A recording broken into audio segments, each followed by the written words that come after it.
Hey there. Welcome back. We've got this fantastic collection of articles and research you sent in, really getting into the nuts and bolts of our global financial world. We're talking economies, GDP, financial markets, inflation, the big stuff. Absolutely. And thanks for sending all that over. Yeah, it's great material. So today, we're not just going to give you textbook definitions. We're taking a proper deep dive into your sources, pulling out those key insights, trying to figure out how these things actually work and why they matter so much in your everyday life. Exactly. And what's fascinating about the stuff you've gathered is how it moves beyond just theory. It looks at the real-world impact, the debates happening right now around these core economic ideas. Right. So our mission really for this deep dive is to connect those dots for you, make the mechanisms clear, give you a more nuanced understanding that goes beyond just the headlines you read. Kind of like getting a better lens to see what's actually going on with the economy. Precisely. A lens to interpret the economic stories unfolding all around us. All right, let's jump right in then. Your initial notes, they start right at the beginning, pondering what an economy even is.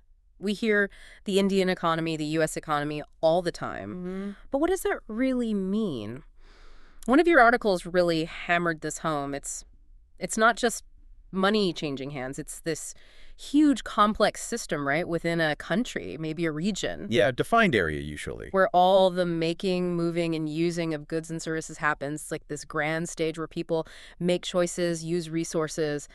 It all comes together, a living thing almost. That's a good way to put it. And if the economy is that tangible system, then economics is the science that studies it. The instruction manual. Sort of, yeah. It's Yeah. the framework we use to understand how societies try to manage their, let's face it, limited resources Yes, it's never enough. to satisfy what seem like unlimited human wants and needs. That core tension, scarcity versus desire, that's what drives so much of economics. It's Yeah. about the choices we all make, individuals, businesses, governments, every single day. Okay, so your sources are saying the key elements are things like production making stuff, consumption using stuff, exchange trading it, distribution getting it to people, and employment earning the money to participate. But those core three, consumption, production, distribution, they're like the engine, right?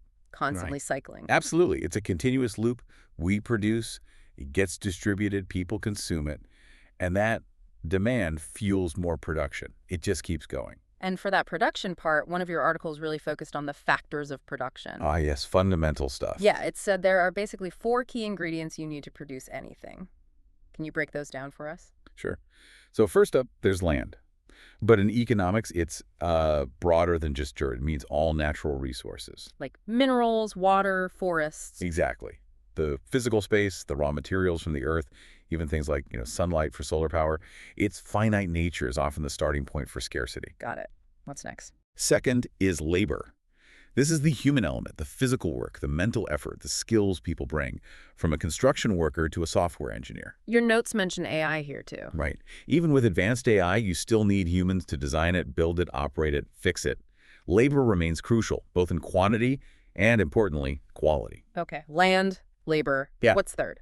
Third is capital. And this one has a few flavors. There's physical capital, the tools, machines, factories, infrastructure. Things that help you make other things. Precisely. Then there's financial capital, the money, the funding needed for investment and operations. And increasingly important is intellectual capital, the ideas, the knowledge, patents, software, the innovation that drives efficiency. So physical stuff, money, and ideas. You got it. And finally, the fourth factor, often seen as the spark plug, is entrepreneurship. The risk takers. Exactly. This is the skill of bringing the other three factors, land, labor, capital, together, organizing them, managing them, taking risks to create something new, spotting opportunities. Entrepreneurs are vital for driving innovation and growth, especially, as your sources noted, in developing economies. That's a really clear breakdown. Land, labor, capital, entrepreneurship. So those are the inputs. Now, your sources also talked about how economists look at the whole system, micro versus macro. Yes, two different lenses, essentially. Microeconomics, one piece said, is like zooming in, looking at the small scale. Right. Micro focuses on individual decisions, like studying one specific company, how it sets prices, how many people it hires, or looking at how individual consumers decide what to buy, or how firms compete in a particular market, like, say, the market for smartphones. It's granular. Okay, so micro is the individual trees. Exactly. And macroeconomics pulls the camera back. It looks at the whole forest. The big picture. The big picture. National income, overall unemployment rates, the general level of prices inflation across the entire economy. It studies things like economic growth for the whole country, the impact of government spending or interest rate changes. It aggregates all those micro decisions to see the national trends. Got it. Your notes also had this really interesting section on classifying economies. Turns out there are lots of ways to slice and dice them. Oh, definitely. It helps understand the different structures out there. Yeah, like by ownership, Yeah. you've got capitalist systems where private individuals or companies own most things, like historically the U.S. Market-driven primarily. Then socialist ones, like the old Soviet Union, where the state owns and controls the major resources. More central planning there. And then most countries today, like India, are mixed, right? A blend of private business and government involvement, especially after India's 1991 reforms, which leaned more towards capitalism. That's right, a spectrum rather than just two boxes. Then there's how they exchange things, from ancient barter systems, goods for goods, No money involved. to pretty much everywhere today, using monetary systems. Money makes things much easier. Undoubtedly. And economic freedom, how open they are. You've got open economies like India now, trading a lot globally, versus closed ones like North Korea, which try to limit outside interaction. Though, are any truly 100% closed? Practically impossible in today's world, I'd say. There's always some interaction, even if minimal. Right. And of course, the development status, developing, underdeveloped. And finally, what sector dominates? Agrarian, industrial, or service-based? India's big shift towards services was highlighted. Yes, that service sector dominance is a major feature of the modern Indian economy, even though agriculture still employs a huge number of people. Yeah. These classifications really help compare and contrast different economic models. So tying all this together, your materials talked about the circular flow of income. Sounds important. It is. It's a fundamental model, really helps visualize how everything connects. So how does it work? Okay, picture this. Households, that's us, provide the factors of production we just talked about, labor, land, etc., to firms. We work for companies, rent out property. Exactly. In return, firms pay household, income wages, rent, interest, profits. Okay, so money flows from firms to households. Right. Then, households use that income to do two main things. Buy goods and services from firms Completing the circuit. and save some of it. Those savings typically go into the financial sector, banks, mutual funds. Ah, the banks come in. Yes. The financial sector then channels those savings back into the economy, usually as investments for firms who want to borrow to expand or buy new equipment. So savings become investment. Correct. And don't forget the government. It collects taxes from both households and firms It's a slice. and uses that money to provide public goods and services, roads, schools, defense, and sometimes gives back transfers or subsidies. And what about other countries? Good point. In an open economy, you add the external sector. We export goods, money flows in. We import goods, money flows out. And capital flows across borders, too. It shows how interconnected everything is. Spending by one group is income for another. That model really makes it clear how one part affects all the others, which, I guess, leads us straight to the next big question from your research. With all this flowing around, how on earth do we measure the total output? How do we know if the economy is doing well? Exactly. Measuring the scale and health of this complex system is the next logical step. So, yeah, measuring the economy, if it's this big, complex machine, how do we check the dashboard? Your sources all point to one main indicator, GDP, gross domestic product. The big one.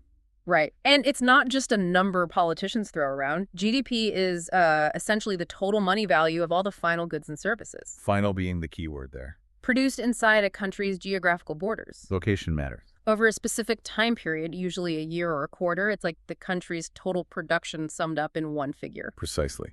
Think of it as the total market value of everything produced domestically in that period. It's the most common way we measure the size and growth rate of an economy. So if, say, a country only made bikes and it made 1 million bikes worth 5,000 each in a year, its GDP would be 500 crore. In that vastly simplified example, yes, that's the basic idea, summing up the market value of all final outputs. Okay. And your sources laid out 4 key things to remember about GDP. What are they? Right. These features are important for understanding what GDP actually captures. First, as you mentioned, geographical scope. It's strictly about production within the country's borders, regardless of who owns the producing company, could be domestic or foreign-owned. So a car made in a Japanese-owned factory in India counts towards India's GDP. Correct. But an Indian company making software in California counts towards U.S. GDP. Got it. Second. Second, the time frame. GDP is measured over a specific period, quarterly or annually. This allows us to track changes and growth over time. It's a flow measure, not a stock measure. Okay, measured over time. Third. Third, and this is crucial, Okay. final goods and services only. This is to avoid that double counting problem. Right, you mentioned that we don't count the wheat, then the flour, and the bread separately. Exactly. We only count the final value of the bread because the value of the wheat and flour is already included in its price. Otherwise, you'd inflate the GDP figure artificially. Makes sense. And the fourth feature. Fourth, it uses market value. GDP adds everything up using market prices, what things actually sell for. This provides a common unit for adding up diverse goods and services, from haircuts to highways. Okay, so geography, time, final goods, market value, clear. Now, how do they actually calculate this number? Your notes mentioned three main ways. Yes, three approaches that, in theory, should all give you the same GDP figure. They just look at the economic activity from different angles. Angle one. The first is the production or value-added method. This one sums up the value added at each stage of production across all industries. Like your bread example. Value of flour minus value of wheat, value of bread minus value of flour. Exactly. You take the value of output for each industry and subtract the value of the intermediate goods used to produce that output. Summing up this value added across the whole economy gives you gross value added, or GVA. GVA, I've heard that term. Right. GVA measures the supply side. To get from GVA to GDP at market prices, you need to add indirect taxes, like GST, and subtract government subsidies, because those affect the final selling price. Okay, so production value added is method one. What's method two? Method two is the income method. This approach adds up all the income earned by the factors of production around. Remember, land, labor, capital, entrepreneurship. Wages, rent, interest, profits. Precisely. It sums up all the wages and salaries paid to labor, the rent earned on land and property, the interest earned on capital, and the profits earned by businesses. Again, you adjust for taxes and subsidies to get to the market price GDP. It tells you who is earning the income generated by the economic activity. So where the money ends up. Got it. And the third method? The third, and probably the most commonly cited, is the expenditure method. This one adds up all the spending on final goods and services in the economy and gives you the demand side picture. Ah, the C plus I plus G plus XM formula. That's the one. Can you break that down quickly? Sure. C is consumption spending by households on everything from groceries to movie tickets. It's usually the biggest component. Or spending. Right. I is investment. This is spending by businesses on capital goods like machinery, factories, equipment, and also includes changes in inventories. Business spending on future production. Exactly. G is government expenditure. Government spending on public goods, services, infrastructure, salaries, etc. Note this usually excludes transfer payments like pensions, as those aren't for current production. Okay.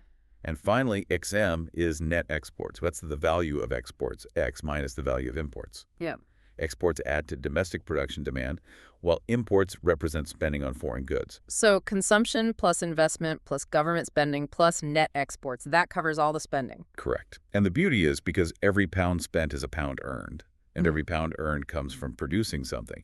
These three methods, production, income, and expenditure, should, in principle, converge to the same GDP figure. They're just different ways of slicing the same economic cake. Right, measuring the same pie from different sides. But your notes also stressed that just knowing the GDP number isn't enough. There are different types of GDP. Oh, absolutely. The distinctions are really important for proper analysis. Like nominal GDP versus real GDP. That seems key. Very key. Nominal GDP measures output using current prices, the prices prevailing in the year the output was produced. So it includes price changes, inflation. Exactly. Which means nominal GDP can go up just because prices went up, even if the actual quantity of goods produced stayed the same or even fell. So it can be misleading if we're looking for actual growth. Right. That's where real GDP comes in. Real GDP adjusts for inflation by valuing output using the prices from a fixed base year. In India, the current base year is 2011-12. So it holds prices constant. Yes. By removing the effect of price changes, real GDP gives you a much clearer picture of whether the actual volume of production has increased or decreased. It's the standard measure for tracking economic growth over time. Your example was Stark India's nominal GDP around 330 lakh crore, but real GDP maybe 187 lakh crore using 2011-12 prices. Big difference. Huge difference. It highlights how much inflation can distort the picture. Okay, what about GNP, gross national product? GNP shifts the focus from where production happens to who is doing the producing. It measures the total income earned by a country's residents, nationals, regardless of where they are in the world. So it includes income earned by Indian citizens working abroad? Yes, and it subtracts income earned by foreigners working within India. So GDP is about location, GNP is about nationality or residency. Interesting distinction. Then there was GDP, PPP, purchasing power parity. This sounded really important for comparing countries. Extremely important. GDP PPP adjusts the standard GDP figures to account for differences in the cost of living between countries. Because a dollar or a rupee buys different amounts of stuff in different places, right? Exactly. Your example of euro crore going much further in India than in New York is perfect.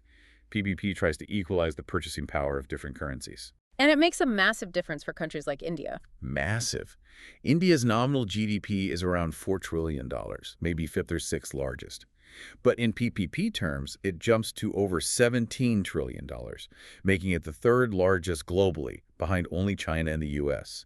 It gives a better sense of the actual economic weight and living standards relative to price levels. Wow. And finally, per capita GDP. Simple but vital.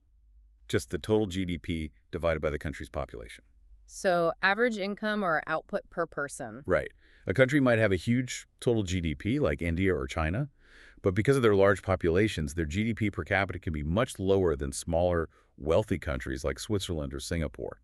It's a crucial indicator for average living standards, though it doesn't tell you about income distribution. Okay, so GDP is clearly vital for tracking the economy, for policy, for investment. Absolutely. Governments use it for budgeting, central banks for monetary policy, businesses for planning, investors for decisions. And this is a big, but your sources emphasize it has limits, right? It doesn't tell the whole story. Not by a long shot.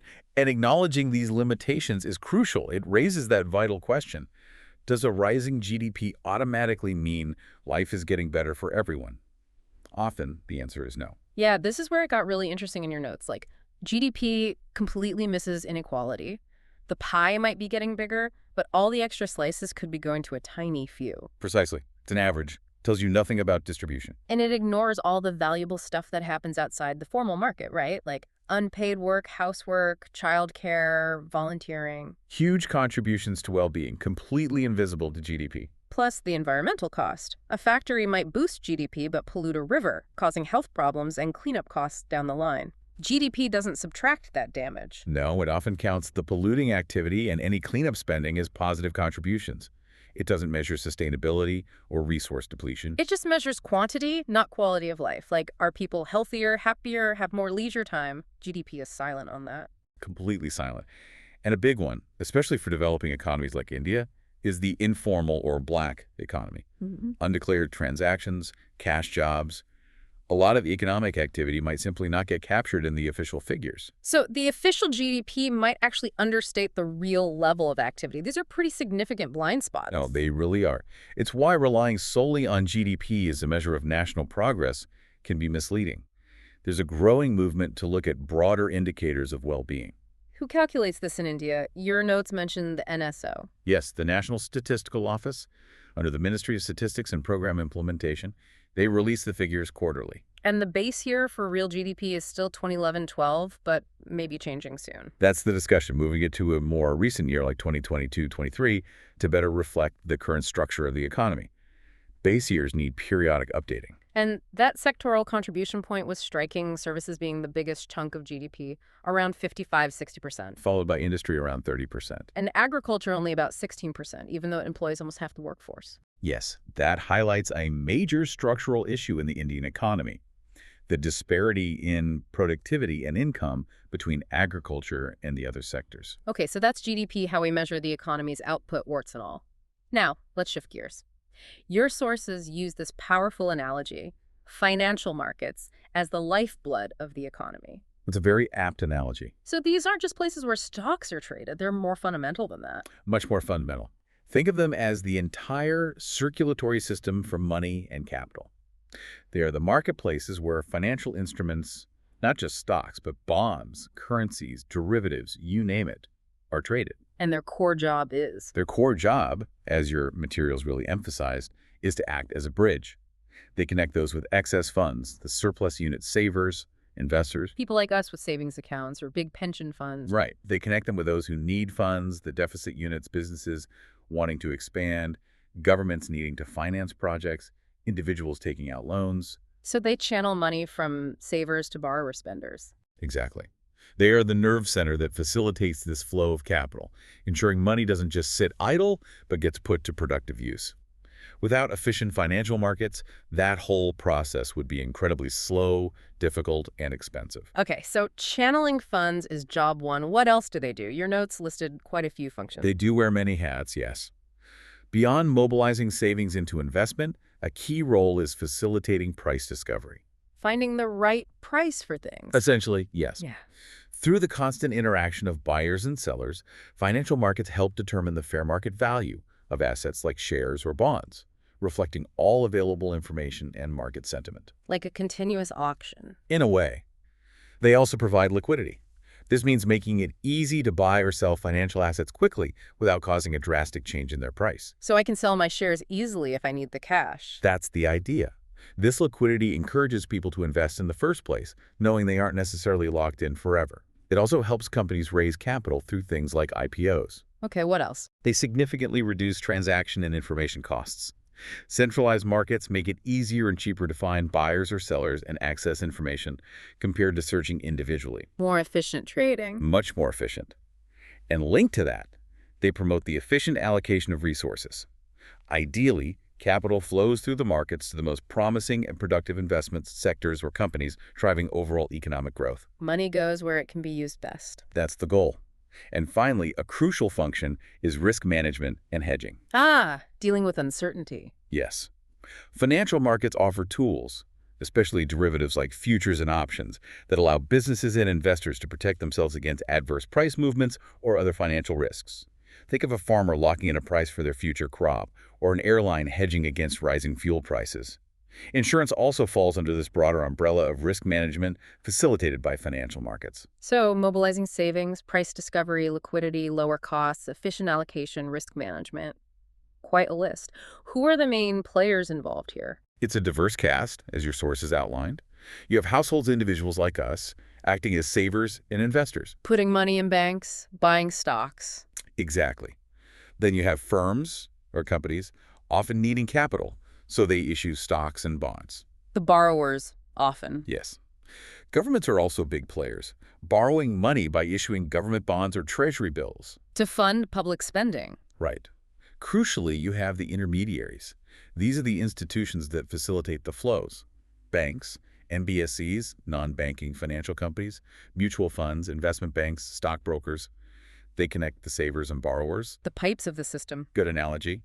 And overseeing it all are the regulators. In India, that means bodies like the RBI for banking and money markets. Reserve Bank of India. SEBI for the stock market, mutual funds, commodity markets. Securities and Exchange Board of India. IRDAI for the insurance sector. Insurance Regulatory and Development Authority. And PFRDA for pension funds. Their job is vital setting rules, ensuring transparency, preventing fraud, protecting investors, and maintaining the overall stability of the financial system. Okay, so lots of players, lots of functions.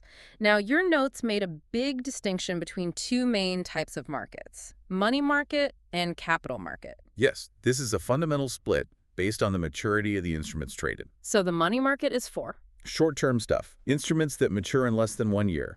Think of it as the market for short-term borrowing and lending. High liquidity, low risk usually. Generally, yes. It's mainly about managing temporary cash flow needs. Examples include treasury bills, short-term government debt, commercial paper, short-term debt from companies, certificates of deposit from banks, call notice money, very short-term interbank lending, And repos. and repos, reverse repos, which are crucial tools for banks managing liquidity with the RBI. The money market tends to be more wholesale, dominated by banks and large institutions. Okay, so money market, short term. Then the capital market must be. Long term.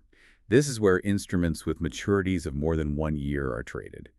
Its main purpose is financing long-term investments, building factories, funding infrastructure projects, long-term growth. And this has two parts, primary and secondary. Correct. The primary market is where new securities are issued for the first time. Like an IPO, a company selling shares to the public initially. Exactly. Or when the government issues new long-term bonds, the money goes directly to the issuer, the company or government, to raise capital. Okay. And the secondary market. That's where existing securities are traded between investors, securities that were already issued in the primary market. So the stock exchange, like the BSE or NSE. Precisely. When you buy shares of, say, Reliance on the stock exchange, Yeah. you're buying from another investor, not from Reliance itself.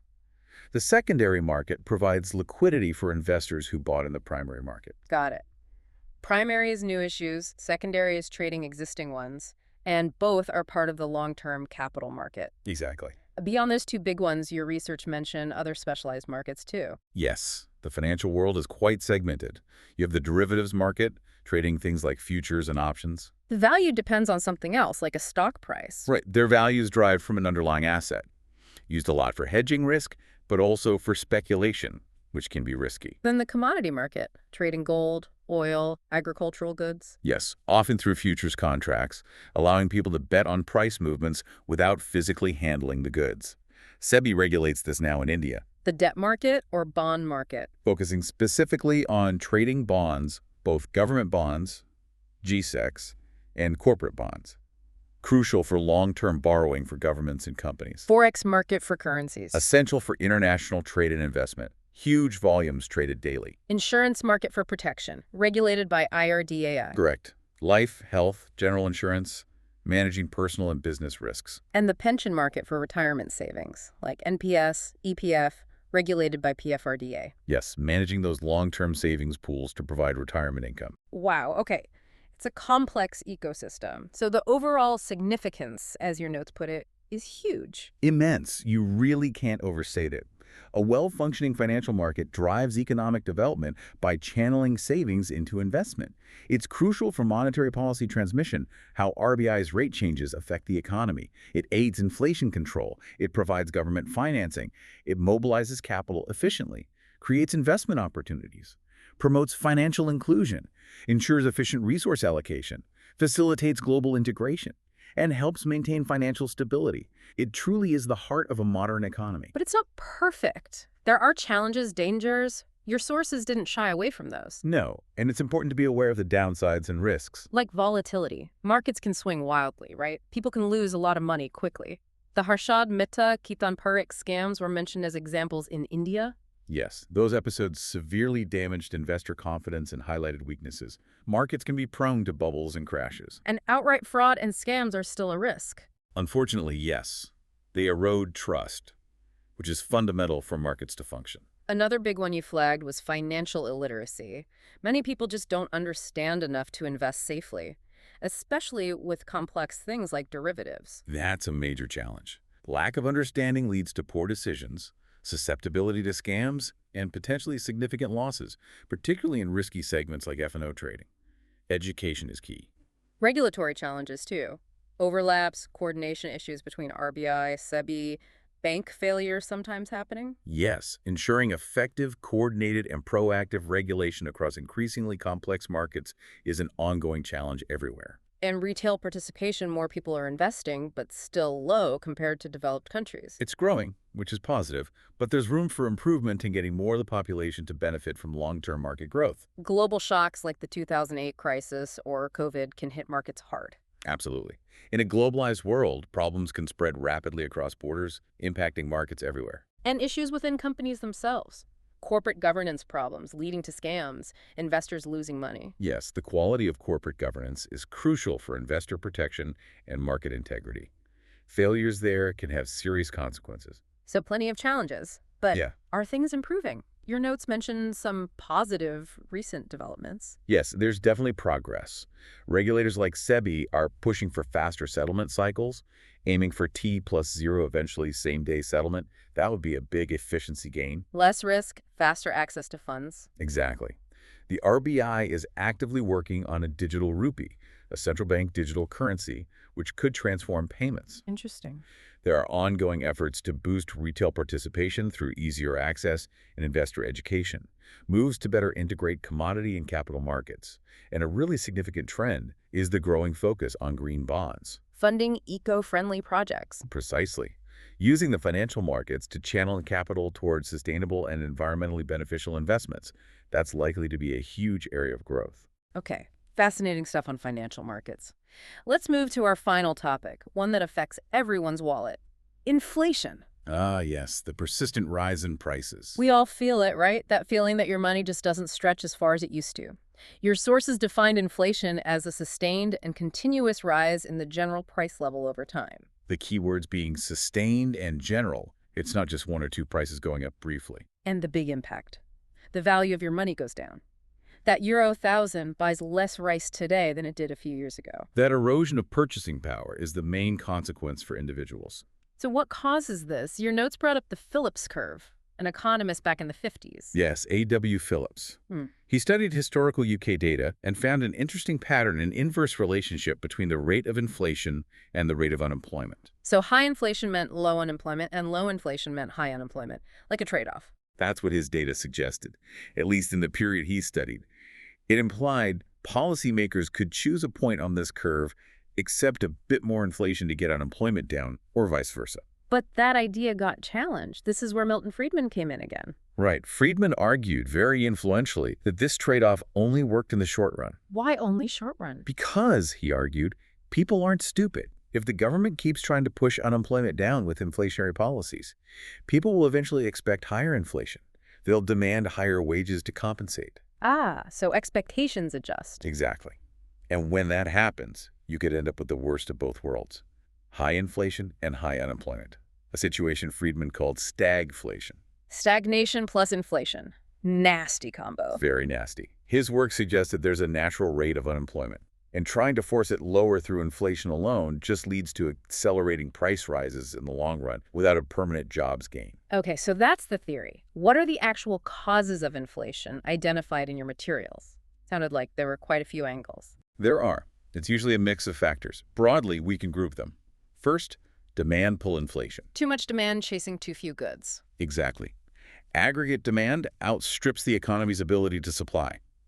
This can happen due to things like rapid population growth, rising incomes and employment, giving people more spending power, urbanization, changing consumption patterns, black money fueling demand, or significant increases in government spending. So demand pulling prices up? What's the flip side? Cost push inflation. This is when the costs of production rise, forcing businesses to raise their prices. Like higher input costs. Precisely. Things like increased taxes on inputs, like fuel, hikes in government set, minimum support prices for crops, crop failures due to bad weather pushing up food costs, or rising raw material prices globally, think oil price shocks due to wars or supply disruptions. These higher costs get passed on to consumers. Okay, demand pull, cost push. Any others? There are also broader supply-based causes, which overlap with cost push, but focus on general supply disruptions. Natural disasters hitting output, shortages in industrial production, like the microchip shortage, deliberate hoarding by traders to create artificial scarcity, or import restrictions limiting the availability of foreign goods. So anything that restricts supply can push prices up. Right, and very relevant today is global causes or imported inflation. Inflation coming from outside. Yes. In a globalized economy, if prices rise internationally for things we import, like oil or electronics, those higher costs feed directly into our domestic inflation.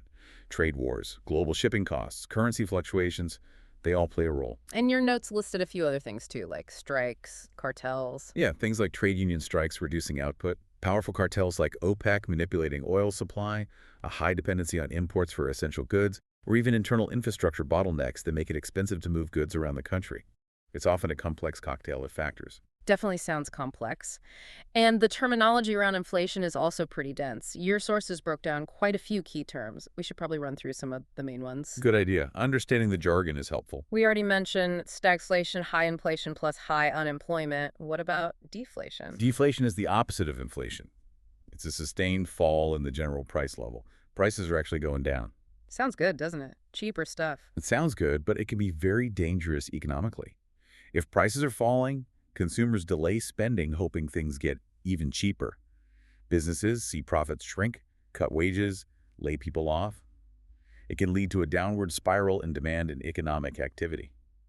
Japan has struggled with deflation for years. Okay, so deflation bad. What's reflation? Reflation is the policy action taken to combat deflation, trying to stimulate the economy to get prices rising again to a moderate, healthy level. And disinflation. That sounds similar but isn't.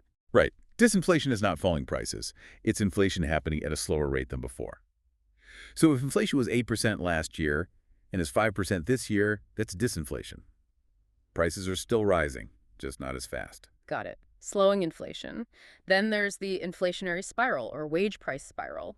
That's the vicious cycle we touched on. Inflation rises, workers demand higher wages raise production costs, businesses raise prices, inflation rises further, and round it goes.